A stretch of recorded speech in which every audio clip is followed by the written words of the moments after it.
You guys asked for it, and today it is happening. Hello everyone, today we're checking out the theme for Gladius from Elden Ring Nightreign. Gladius is by all means very much beloved, he is best boy. I'm of course repressing his ever dark form, in which he edgewalks to establish dominance and continues to kick your Gladius Maximus. But honestly, I can't even be mad, this is actual footage from me fighting this boss. Can I pet that dog? No. Can I pet that dog? No. Can I pet that dog? No, he's Can I sleeping. pet that dog? As always, each phase is gonna get an uninterrupted reaction, followed by a breakdown, and then some lore talk. I'm already excited for this one, so without further ado, let's begin.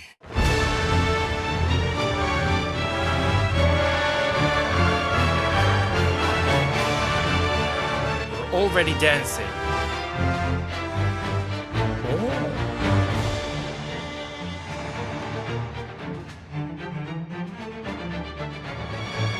Oh, that's so cool.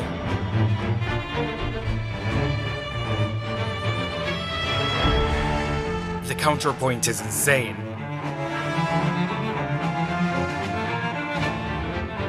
Oh, it's like a cannon.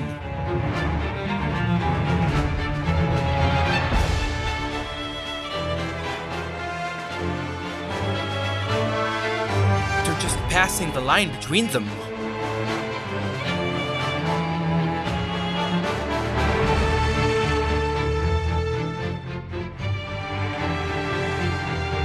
Reduction.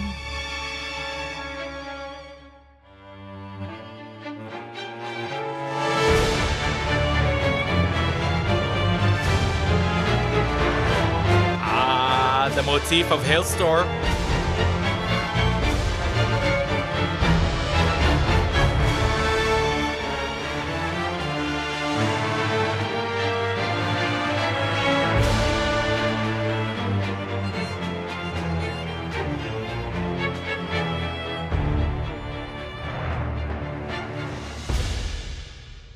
I love how this track has so much more than meets the eye. This has layers upon layers of melody, of motivic ideas. The entire track is filled with conversations between solo instruments and sections, and different solo instruments and different sections. All the while, something remains consistent, which is this dance of night, the strong connection between Gladius and Hailstorm. I guess it's time to have a closer examination of this puppy, so let's go.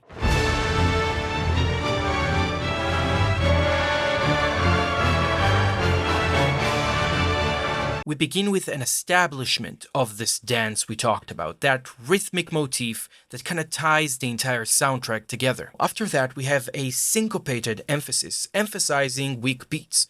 Da da da da da da.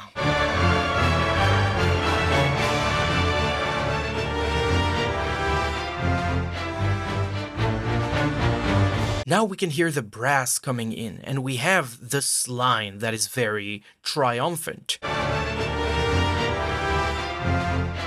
Da-dee-da-da. And then there is a conversation between the brass and the lower strings. In essence, this is happening in 6/8, because we can count it as two groups of three. 1, 2, 3, 4, 5, 6. 1, 2, 3, 4, 5, 6. So the conversation that happens between the brass and the lower strings is that the brass is doing the first beat out of the three of every pair. They're also playing longer notes, holding the melodic line. As a fantastic contrast to that, we have the lower strings playing staccatos, very, very aggressive staccatos, short and swift pulls of the bow on the string. Unlike the brass that are doing long notes and inhabiting the first beat of every pair, the strings actually fill up the remaining two beats.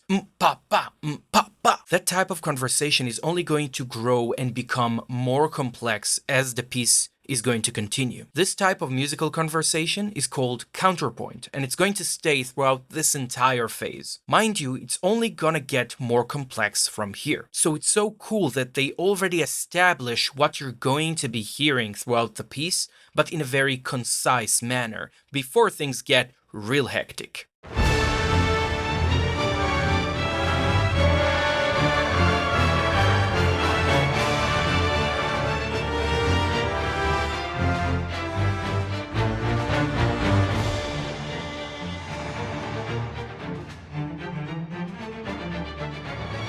This is such a cool moment. Again, the reduction that allows for the buildup. There is this dancing texture in the strings. They're so nervous. They make you feel like you have to stay on your toes, like the dance never stops. Even though that there is a reduction, we still have like a da da da da da da da da da da da da da.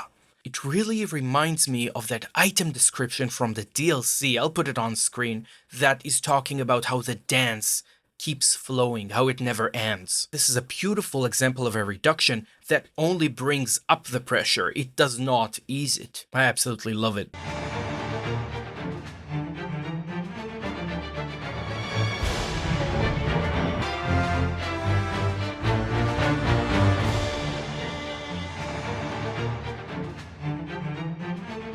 Also, notice how the first time this motif appears, it appears in the entire ensemble. It's being played by multiple players, which, as we mentioned in the Fulgor video, gives you distance and scale. But once more, contrast is the name of the game. So what we have here is this conversation between the section sound and the same motif, but it happens in the solo cello. All of a sudden, the sound is much more localized to your right side, and you can hear it being a lot closer, which is the benefit of using these solo instruments. So yeah, try to notice the contrast in color when you hear multiple instruments playing that tiny melody, that nervous little string melody, and what happens when it moves to the solo cello.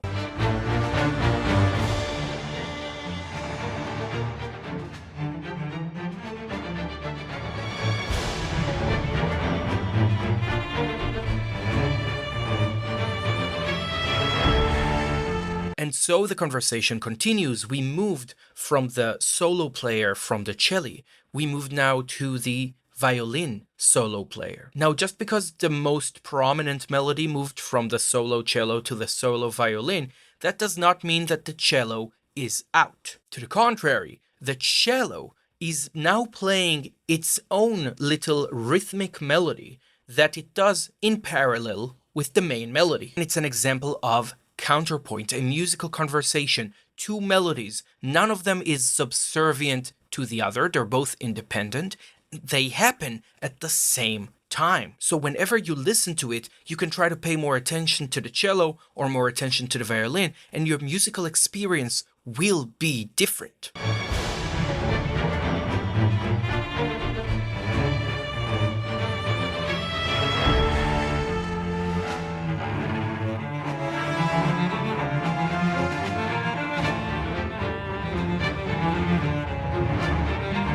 The lead melody is back in the cello, and the cello is playing in a relatively high spot in its range, so it sounds a lot more like singing. It's very emotional, it's very loaded. Honestly, the violin did not take on for very long, and the thing that separated between them, allowing the cello to come back into prominence, is a single note coming from the brass.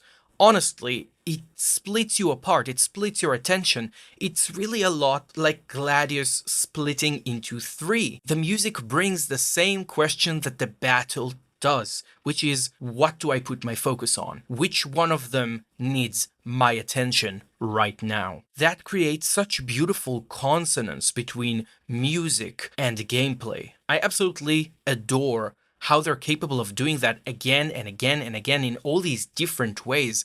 This is what composing for video games is all about. It's creating an emotional story that you're not capable of creating in other mediums that are passive, that are more certain in nature, that don't have that dynamic element of what will you choose to do in the situation.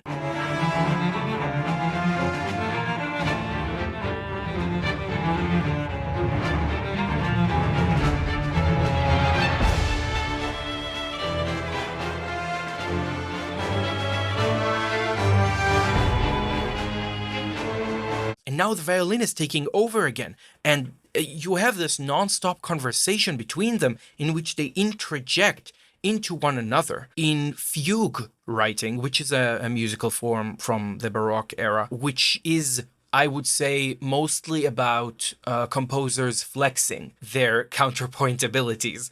You have something called stretto. Stretto is when the lines begin to interject with one another, cutting each other off in a quicker rate than what would happen until that point. Usually happens towards the later stages of the piece. So already you have this musical imagery of the heads interjecting with one another. Each one of them wants to be the one to get you. Yeah, the way it's done here is pretty unique for the soundtrack. That's why I tend to relate it in my interpretation to Gladius himself.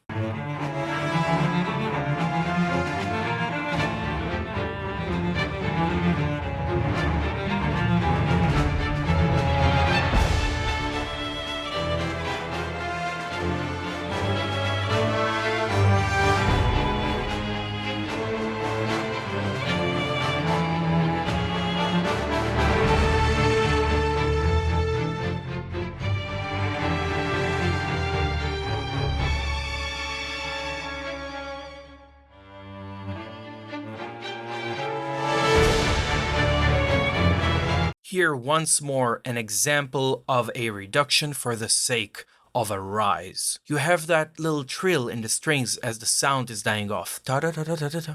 Usually that trill would grow all the way into the explosion, but it is actually used as a means to reduction because the rise is going to follow that. Again, a play on expectations with cliché of the genre.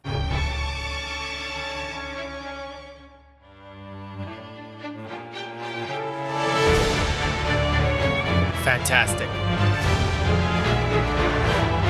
Now we have a statement that really quotes Hailstorm's theme with a small variation, but da-dee-da-da-da-da-da-da. See how close it is in both orchestration color and the melody itself. Again, it's a small variation. It's not exactly the same, but it's so close that it's impossible that it's not intentional.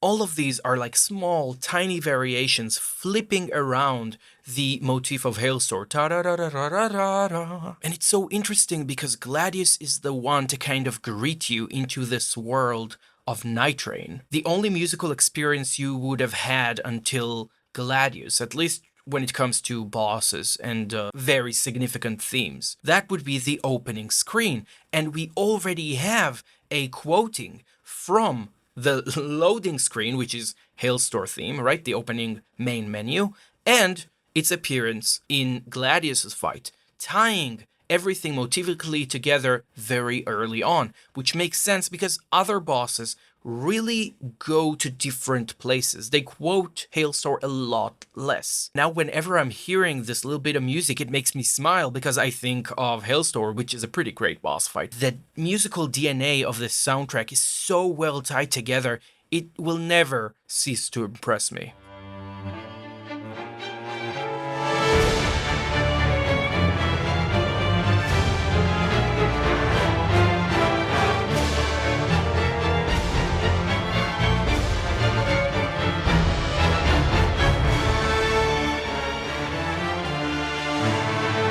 Now, the brass are really taking on the front line. Instead of doing like one line every once in a while, da da da da da, we really have this motivic line living within them. We really hear that call to battle happening, which is a great escalation. They were very, very reserved with it up until now. The brass section did not go bonkers until this very moment in which they get engaged melodically much more significantly.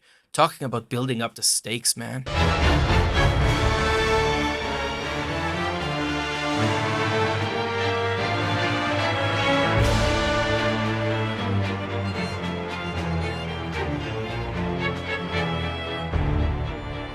the solo violin.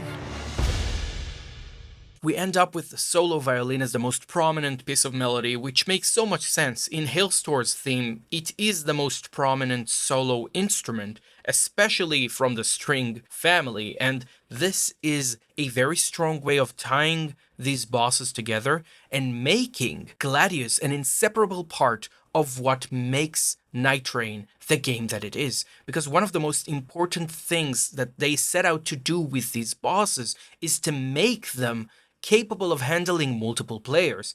And that's why probably Gladius is pretty much the poster boy for Nightreign. It was for the time of release, because it literally splits into three, taking on different Nightfarers as it does, and then coming back together. Something that we will elaborate on a little bit later, but for now, oh, look at the time!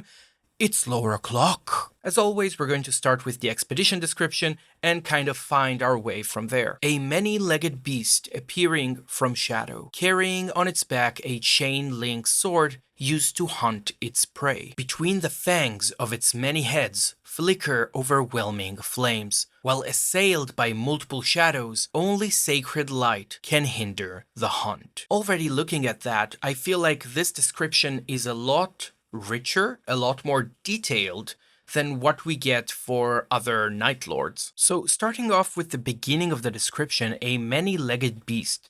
This is the first time I've noticed while reading this that Gladius has 6 legs. I would say that is unusual considering the fact that it is a wolf dog kind of creature. So yeah, it has 3 heads, but I didn't expect it to have 6 legs. You see, Gladius's design is obviously referencing the mythological creature from Greek mythology, Cerberus, the Hound of Hell, the Guardian of Hades. But this is hinting at something a little bit different. I think I'm gonna save that particular discussion for the unhinged speculation part of things, but it's definitely interesting already, and it's the first thing that the description pulls our attention to: a many-legged beast appearing from shadow. Beyond that, there is a description of the weapon that Gladius is using, which is a chain-link sword. Now, the fact Gladius is using a weapon definitely implies a high level of intelligence, and the fact that he's capable of handling this chain-linked sword, that implies even more intelligence. This is not an easy weapon to wield. It is very, very complex. It says between the fangs of its many heads flicker overwhelming flames. Between the fangs of the heads, I think that is a reference to the fact that it could spit fire, to the fact that it could project fire from its mouth, from the different heads, right? Because he does do that on multiple attacks. In the Everdark version, I would definitely call a lot of them overwhelming. But let's set aside me being salty.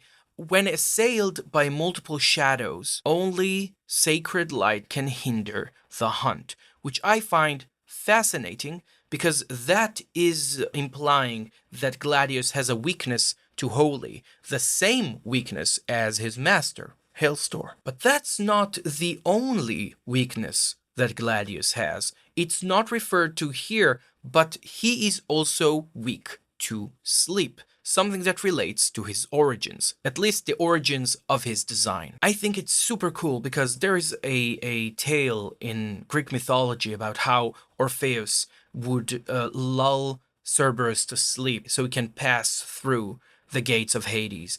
And this weakness to sleep, I think, is definitely a nod to that thing in particular, to the weakness of the three-headed dog, to being kind of lulled into slumber. We also learn more about Gladius from the item description for the Night of the Beast. The wolf pup, born with 3 heads, was feared by its peers and driven out of the pack, but its will to live was strong indeed. Upon a rain-swept night, it seized a man's sword with its great jaws, but he showed no fear. He did not seek to harm the wolf, but instead took it in his arms. It has remained at his side ever since, always carrying that very sword. If we combine that with the notion that both Gladius and Hailstorm are susceptible to holy damage, and the fact that in the Everdark version there is an attack of Gladius that really is basically the same as one of Hailstor's attacks. Those things combined really imply together that the man who found Gladius and showed him mercy and kindness was Hailstor. Now, it says that they met in a rain-swept night, which I think is trying to place it somewhere on the timeline, because the rain is connected to the night. So let's say they met after the kingdom that Hailstor is from, after it has fallen. But that means he was already driving the knight forward while having this kindness he was showing the dog. So it's definitely very interesting, this depiction of Hailstor, not only as the man who cursed the world, but as a being of mercy. Now, the fact that this pup was pushed away from its pack because it had 3 heads, they feared him. That type of forced alienation that fear brings, that is something that we have seen before. The othering of something that doesn't completely align with a system, like the Golden Order, for example. Similar to the way that the merchants and the Omen were repressed underground, othered and completely thrown off the grid just because they didn't fit the very strict system of the Golden Order, be it because of slander or just their physical composition. So yeah, looks like Gladius, which by the way is a name of a Greek sword, took Hailstor's old sword and became, in a way, his blade. Now, this connection of loyalty and closeness between a knight and a wolf of sorts, we've already seen that before in From Software. In Dark Souls, for example, we've had Artorias and Sif, and the combination between them, I think, is very similar. Not necessarily because they're using the same idea or they're saying that Hailstor is Artorias. I'm not going there. What I'm saying is that imagery, that connection, I think it's deeply rooted in Japanese culture. That close relationship appearing even in stories like Hachiko, the dog who had an undying loyalty to his owners even after his owner passed away. There is something so humanizing about a character when they form a strong bond with an animal. So beyond the symbology of Cerberus being the guardian at the gates of hell, right? So the first time we go into Nightreign, this is the boss that greets us. Far beyond that, we are getting this more rounded image of who Hailstor was before the empty husk that he is now. Beyond the hate, beyond cursing the world, there was a man there, and that man was good enough for this little pup to trust him with his life. I think there is something truly special about that. And so, without further ado, we move into an uninterrupted listening of Phase 2.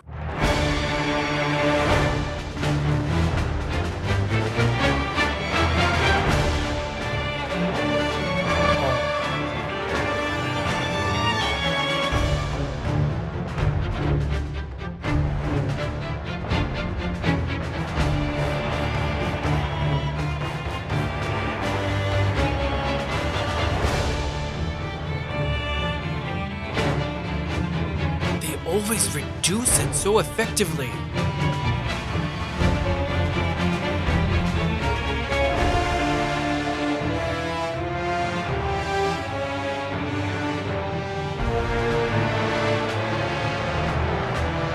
The brass take a lot more attention here.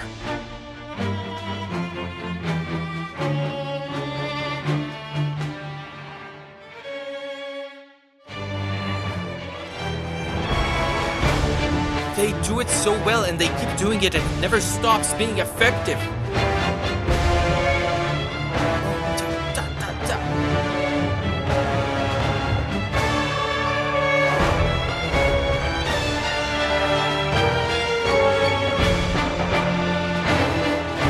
Violin is playing so high here.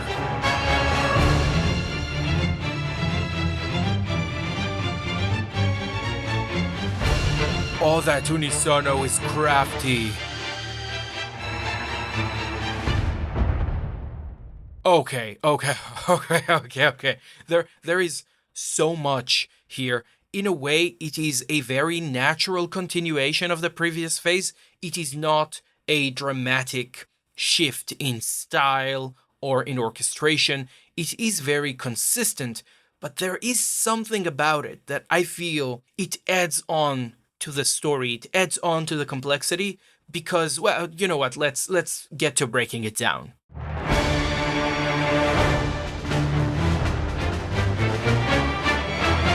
Already we have rhythmic syncopation and emphasis of weaker beats. Da, tu, da, ka, ka, tu, ka, ka, ka. It really helps raise the stakes in the head of the player. Anything that throws our rhythm even a little bit off is making us reconsider everything.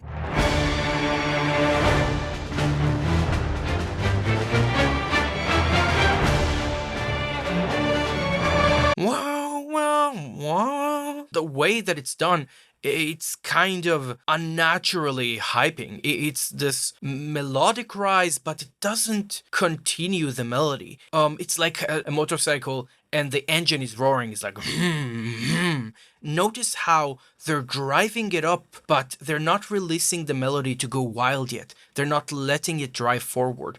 They're just making the engine roar.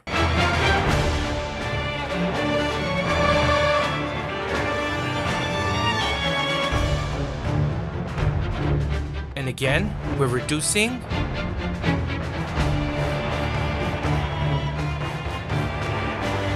We have the brass dum, dum, dum, dum, dum, dum, dum, dum, as we have a solo string instrument playing a melodic line. Something that would be kind of counterproductive, right? I want to be able to hear this melodic line, but I also have this chaotic happening on the side. The brass are setting the stage for something very, very dramatic. The fact that we can't really pay full attention to the melodic line makes us uneasy. It means that there is something that we're having a hard time keeping track of.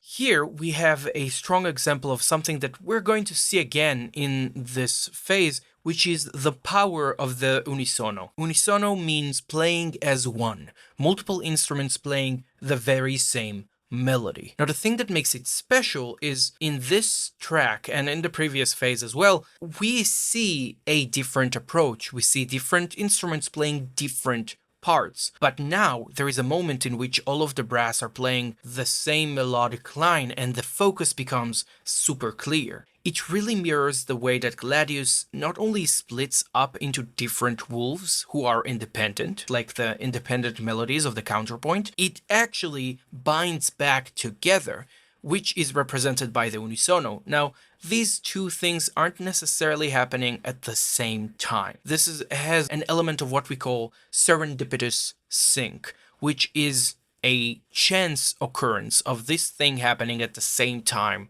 as the mechanic in the fight itself.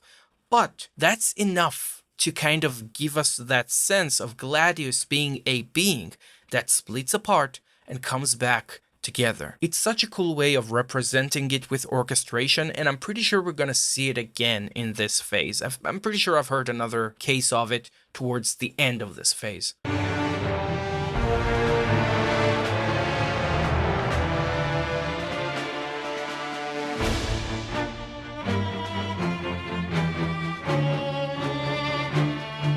I think the viola playing a solo part and the reduction around it is leaving mainly the strings. The brass instruments are kind of out of the game for a little bit, and it gives you this sense of refocusing, of something moving a lot closer to you.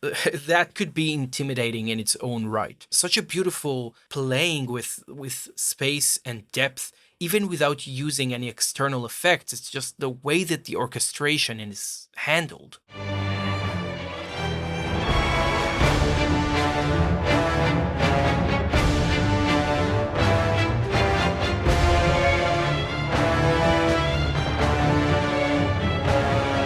The brass are moving together. Ba, ba, ba, ba. This is a lot less agile, a lot more dramatic, a lot heavier, but this unity has a lot of power within it. The attention does not need to be split. The menace is in the unity of the three-headed wolf.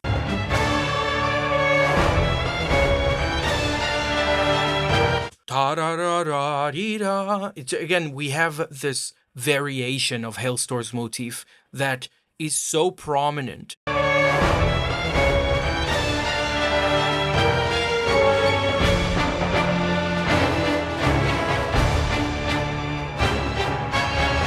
This is like movie trailer level of hype. It makes you clutch the controller. This is one of these things of, even if the HP, whether it's high or low, you can feel that this boss is nothing to scoff at. There's something to be taken seriously at the very least.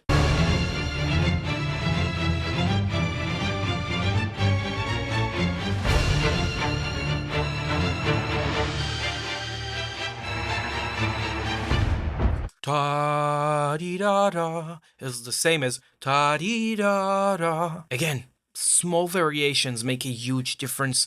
All of these different musical lines, you can actually kind of untangle them and see that each one of them comes from somewhere. Each one of them is a representation of a theme that was previously established. You don't have to create something entirely new whenever you compose something, especially not within the same project.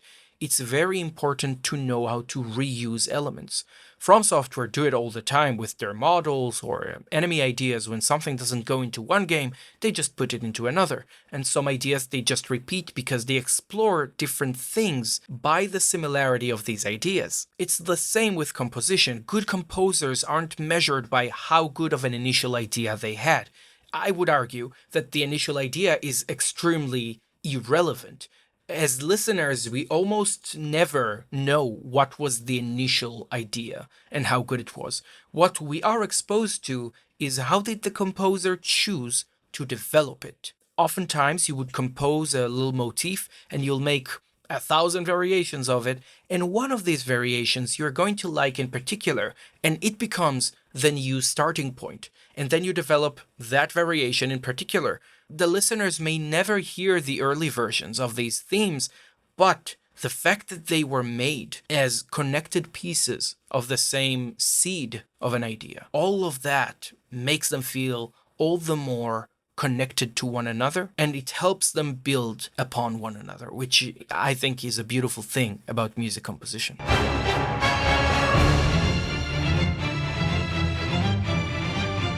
We can hear both the cello, the bass, and the violins.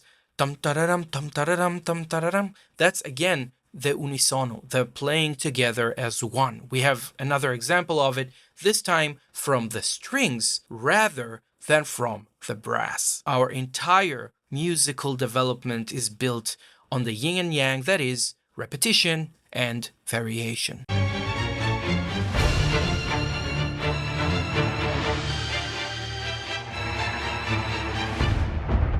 That's super cool. I really like this phase. It just builds up so effectively on the first one without feeling detached. It still expands on it with the tools that it has.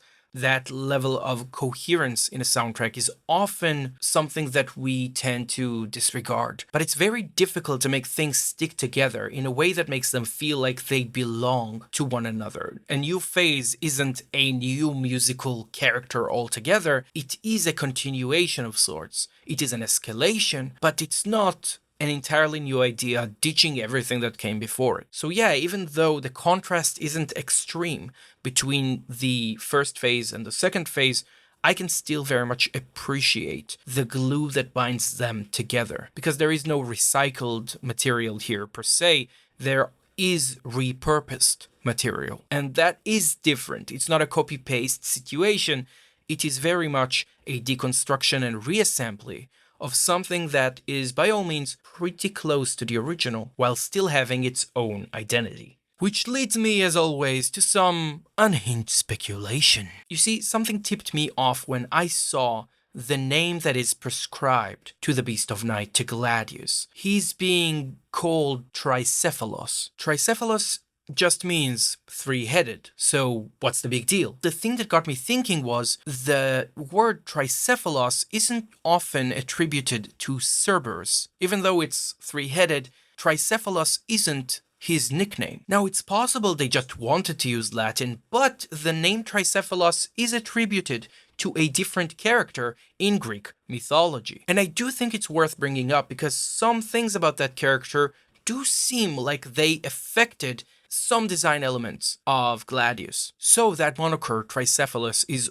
often attributed to the goddess Hecate. Well, not a goddess, actually, she was a titaness. Titans were the beings that gave birth to the gods in Greek mythology. And Hecate was one of the titans that helped Zeus and the gods in their fight against the other titans. That loyalty did not go unrewarded. After the war was done, the goddess Hecate had a very unique position. She was welcome everywhere, in the sea, in Hades, and in the sky above. Late depiction of Hecate often portray her with three heads, or sometimes even three bodies. If we go back to the description of the expedition, we can see this emphasis on the beast with many legs. That little detail of the beast having many legs at the very beginning of the description for the expedition, that makes more sense now, and that is not all. Another element of Hecate is that her arrival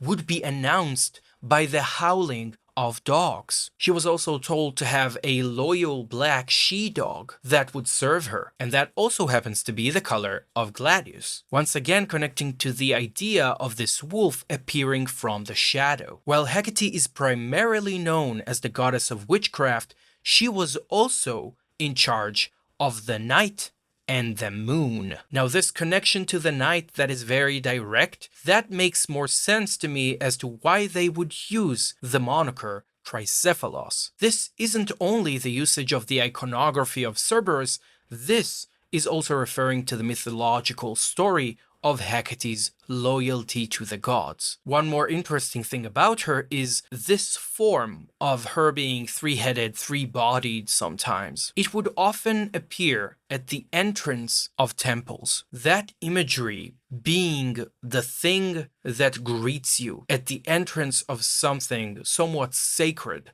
something that is transcendent. That is also a good reason to place Gladius at the front, tying him together with the final boss in the roster, Hellstor. There's also a great video made by friend of the channel and YouTuber Eliza about different connections of the different bosses based on where they're placed in the list. I'll put it in the description below, it's definitely worth checking out. So, if this boss is reminiscent of a goddess with three bodies, three faces, that does beg the question, is this yet another lens to examine something in Elden Ring that we couldn't before? Or maybe we were less likely to? Well, the connection between Marika and the Glowmite Queen, these different connections and speculations have been around for a while. And then you have Marika and Radagon, which are two different beings, but they share the body. What if this imagery of a being that has three heads splitting apart and coming back together, what if that is telling us something about Marika? I don't think that Gladius is Marika. I think that this imagery is teasing us with a question that we might want to consider. Also, Gladius's design kind of resembles a black wolf of Radagon, which, I mean, do with that information what you will. And if you find this line of thinking interesting, I definitely recommend checking out Banu's theories. She's already made some of her latest videos kind of teasing her idea about what she thinks Nightreign represents, and I definitely recommend checking those out because she's about to go deeply into it. Other than that, I think it's time to check the third phase of Gladius, Beast of Night.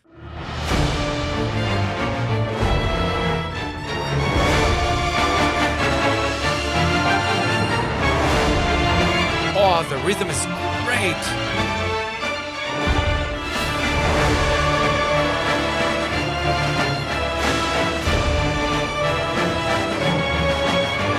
Choir is joining.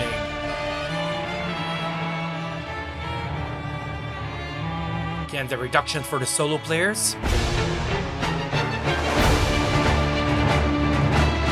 Takara! Takara! Oh!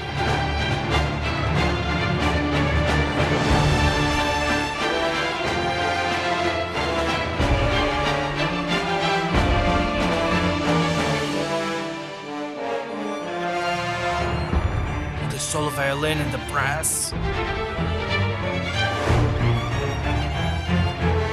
Ooh!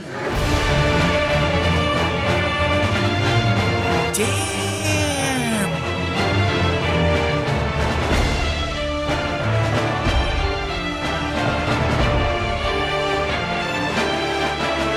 Hailstorm once again.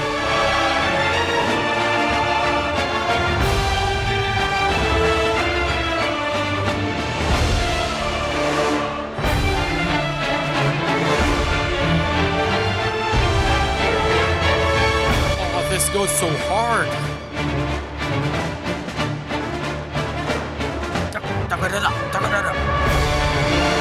It marches to war.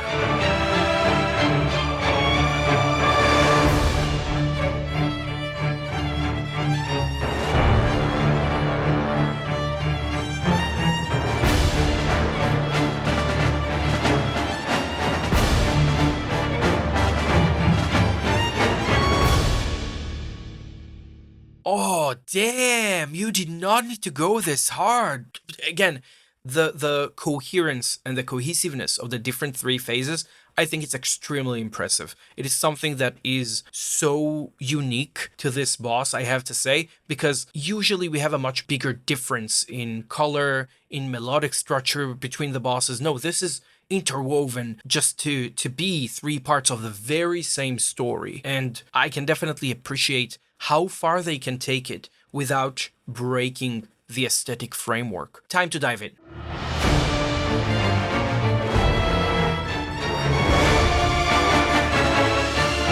Ta ta ta ta ta ta.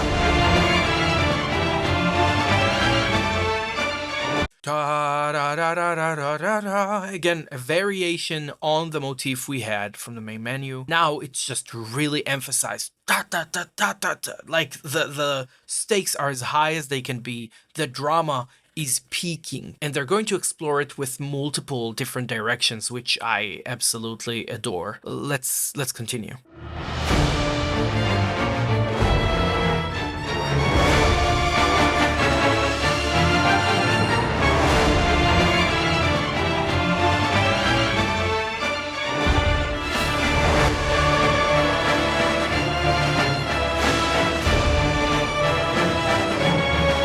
Once again, we have this playing with the sound of the unisono, right? And the choir is joining in, and we did not have the choir up until now. I don't think so. I don't think I've heard the choir in the previous phase.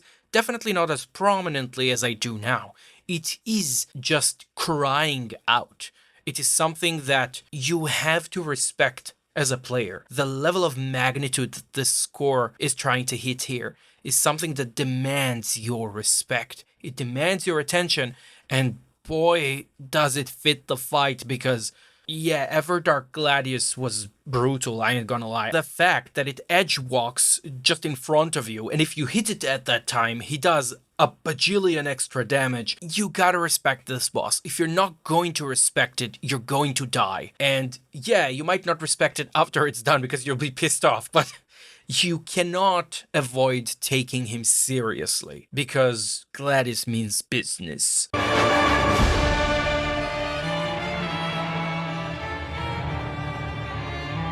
We have a reduction to this very intimate sound in which we hear solo instruments. That expansion and reduction, this thing is bending space. It's bending distance. This isn't something that we commonly get in these soundtracks. We don't usually get this very swift shift between the ensemble and the solo instruments, but here it pushes you to go extra aggressive, extra attentive. It makes it emotional even when it aims at scale and mass, because they know without the contrast of the intimate and the close, we're not going to be able to appreciate the scale. They are putting the intimate orchestration here for reference, so you can fully appreciate it when they're going super hard.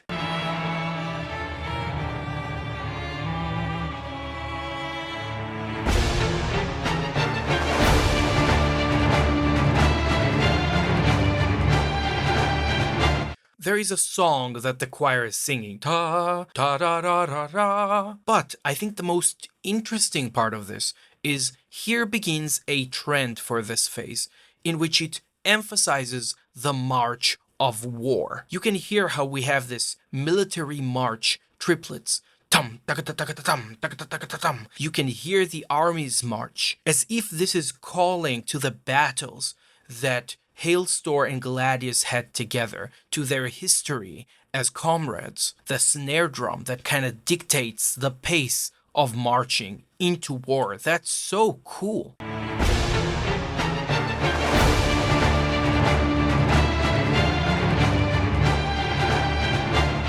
Dum, tagadadum, tagadadum. This is something that kind of makes you brace yourself, as if you're facing an entire army. And this is a one Dogo army. I mean, it's impressive.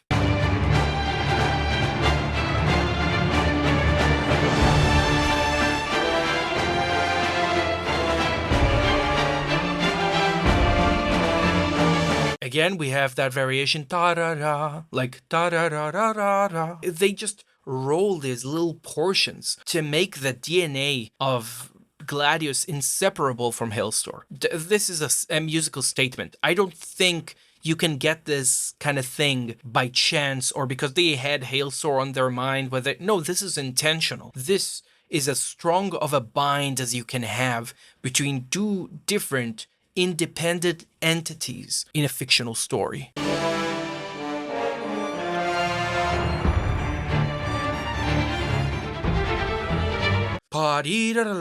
Just the violin is playing so high here. This is such a huge distance. It makes you really feel like things are on fire. The violin is on fire. It's very difficult to make this thing really pop out with the correct pitch. But having that character, having that squealing character of the violin, it's going to be even more apparent in a second. You'll see.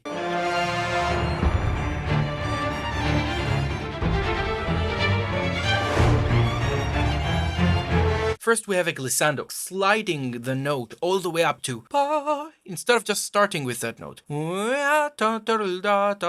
The nature of this melodic line sounds a lot more like something you would hear from a player that is a virtuoso, but in the street, kind of busking, or playing for the crowds, right? Than something you would hear in a concert hall. There is something very commoner of the people with that melodic gesture, and I think that really helps put Gladius, kind of describe both him and Hailstor as rejects, as people who are external, or, entities who are external to the hegemony. It has so much character. It really breaks kind of the aesthetic rules of the more operatic, epic nature. And this entire soundtrack, by the way, is doing that beautifully. It is constantly subverting expectations. In a way, it's surprising that they managed to do so much new stuff, so many new ideas, and explore them and experiment with them in a soundtrack like this. I don't think we could have gotten this in a larger game. This is a project that, by all means, is somewhat of a gamble. And I think artistically, it definitely paid off. At least I feel like this is one of the soundtracks that I am genuinely glad was made in the industry. Similar to the soundtrack for Hollow Knight, the soundtrack for Celeste, the soundtrack for Doom 2016. These are things that progress the entire medium forward, just because they go out of their way to explore, to experiment, and to excite players. Ooh,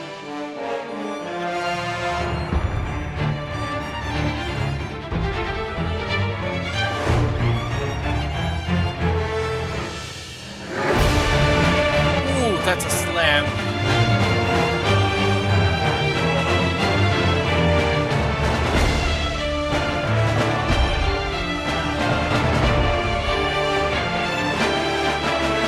This is the clearest quote we've had so far of Hailstor. Every time I played this fight, I would also get to this part, and I'm like, yeah, 100%. This doggo is Hailstor's doggo. Zero chances of considering it otherwise. Even if we didn't have the files within the game that call him like Hailstor dog or something like that, this is so telling and so intentional.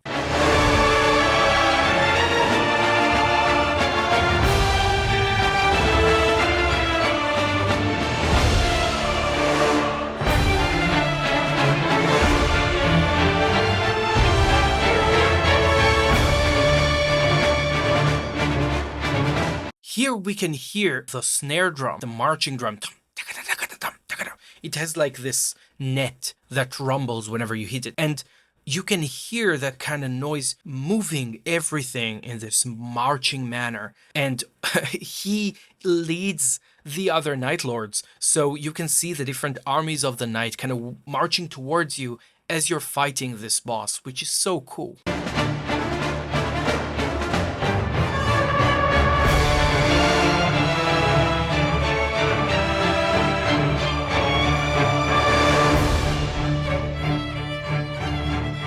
Once again, we have that conversation. They're not letting that kind of composition strategy go. They're having a conversation between the ensembles and the singular. Gladius is calling the other soldiers of the knights to battle, and they answer in kind. This movement of maybe Hailstor, right, as a leader that just keeps ruining everything in his wake, but for some reason, these Night Lords, they keep joining him. They keep being interested, intrigued, whether it's like dragons that are the Library of Alexandria of dragons, with Caligo, or just cosmic beings like Maris, for example. All of these different entities are inspired by Hailstor, and he calls them to march, and they answer. Another reason why I think this could also be something that relates to Hailstor is because this phase is where the Hailstor attack of Gladius appears, and it's also the last Everdark boss, which means this kind of is wrapping up the story of Nightreign to a degree until a DLC shows up. This is the last musical statement you will be exposed to, which is interesting, right? Because usually we think about the game and we're like, okay, the final piece is, let's say, the end or something. And that is the last impression that you're getting. But they knew that they were going to release the Everdark bosses gradually, which means the intention was this was to be the first boss you ever meet and the last musical theme of a boss that you will hear until the DLC. Such a beautiful way of spreading your narrative in a kind of a circular manner, right? It is merely a cycle.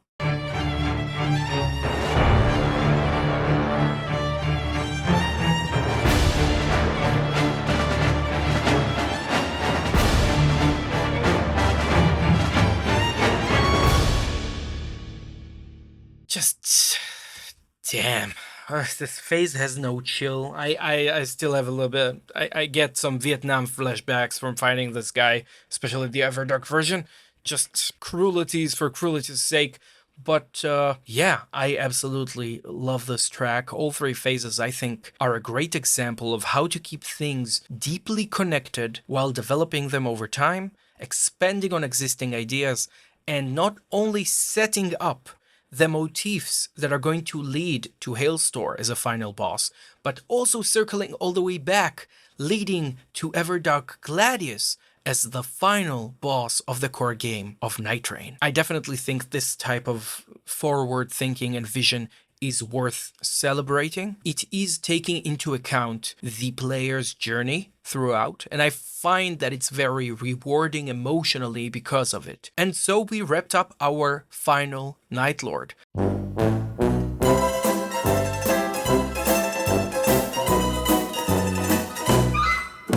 Next time, we're going to have another bonus episode for this particular soundtrack, followed by a video with an update on where this channel is going, what we're going to do going forward, and how your recommendations fit into all of that. Also, as per your request, I am working on setting up a Patreon and YouTube memberships for people who are interested in supporting the channel. Don't forget to hydrate, don't forget to stretch, take good care of yourselves, and I will see you on the next one.